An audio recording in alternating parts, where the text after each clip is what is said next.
ہمارا تھم تو آپ نے دیکھا ہوگا کہ حضرت عباس علیہ السلام کی توجہ پانی لینے پر مرکوز ہے اور جنگ پر نہیں، لیکن کیوں؟ ایک ایسا بہادر جو جنگ صفین میں ایک بار سے قریب نامی شخص کو وصل جہنم کر دے اور جنگ نہرواں میں پل کی حفاظت کرے۔ یہ ذہن میں آپ کو سوالات ہوں گے کہ اپنے بیٹے اور بھائی دیگر انصار کے قاتلوں سے جنگ نہ کرے، ایسا ہو ہی نہیں سکتا، حالانکہ اپنے شہداء کے قاتلوں سے انتقام لینا ہر غازی کا حق ہے۔ حضرت عباس کی توجہ جنگ پر نہیں، پانی لانے پر مرکوز ہے۔ یہ پورا واقعہ تفصیل سے میں آپ کو اس ویڈیو میں بتاؤں گا۔ حضرت عباس اپنے بھائیوں بیٹوں کے قاتلوں سے جنگ کرنے کو ترجیح نہیں دے رہے، حالانکہ اپنے شہداء کے قاتلوں سے انتقام لینا ہر غازی کا حق ہے، لیکن حضرت عباس علیہ السلام کی اولین ترجیح اطاعت حکم امام حسین علیہ السلام میں پانی خیام تک پہنچانا ہے، اور گرنا عباس جیسا بطل عظیم جس نے شجاعت امیر المومنین علی ابن ابی طالب علیہ السلام جیسے باپ سے وراثت میں پائی ہو، اول ترجیح جنگ اور تعاقب اعداء کو قرار دے دے، تو ہم جنگ نہروان کو ذہن میں رکھ کر بلا تعمیل یہ کہہ سکتے ہیں کہ کوئی ایک دشمن بھی زمین کربلا پر زندہ نہ بچے، لیکن عباس کے لیے دل کا سکون اتباع امر امام کرتے ہوئے ان پیاسے بچوں کے لیے پانی لانا ہے کہ جو شدت پیاس سے تڑپ رہے ہیں، جن کے العطش کی صدائیں فضائے کربلا کو چیرتی آسمان تک پہنچ رہی ہیں۔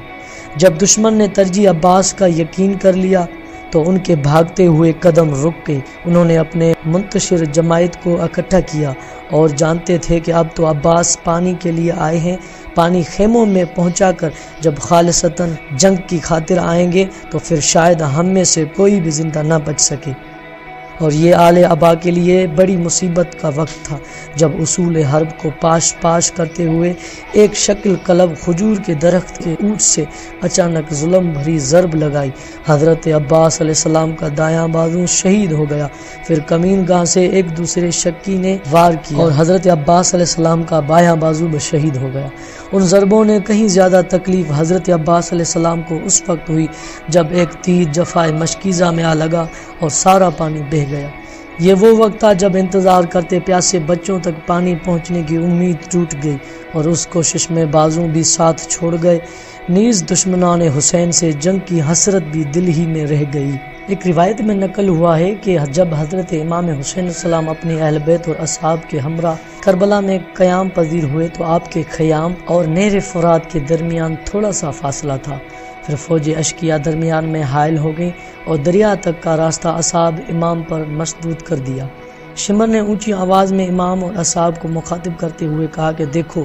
فرات کا پانی کیسے سانپ کی طرح بل کھاتا ہوا بہہ رہا ہے، لیکن ہماری فوجیں دستے تمہیں اس کا ذائقہ بھی نہیں چکھنے دیں گی۔ یہ سن کر حضرت عباس امام علیہ السلام کے پاس آئے اور عرض کیا، مولا کیا ہم رائے حق پر نہیں ہیں؟ امام نے فرمایا، واللہ ہم حق پر ہیں۔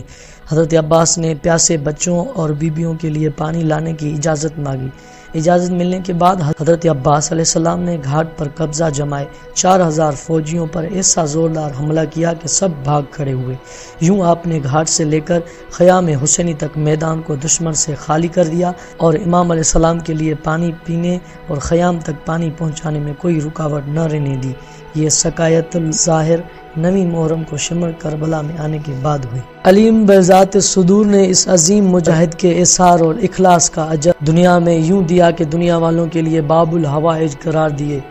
جو بھی شخص آپ کو اپنی دعاؤں میں وسیلہ بنائے گا خدا اس کی دعا ضرور مستجاب فرمائے گا، اور آخرت کا اجر یوں دیا کہ آپ کو کٹے بازوں کے صدقے میں 2 پر عطا فرما دیے، جن کے ساتھ آپ اپنی مرضی سے جنت میں محو پروازیں، اور آپ کو جنت فردوس میں وہ اعلیٰ مقام اور مرتبہ ملا ہے جس پر تمام شہداء رشک کرتے ہیں۔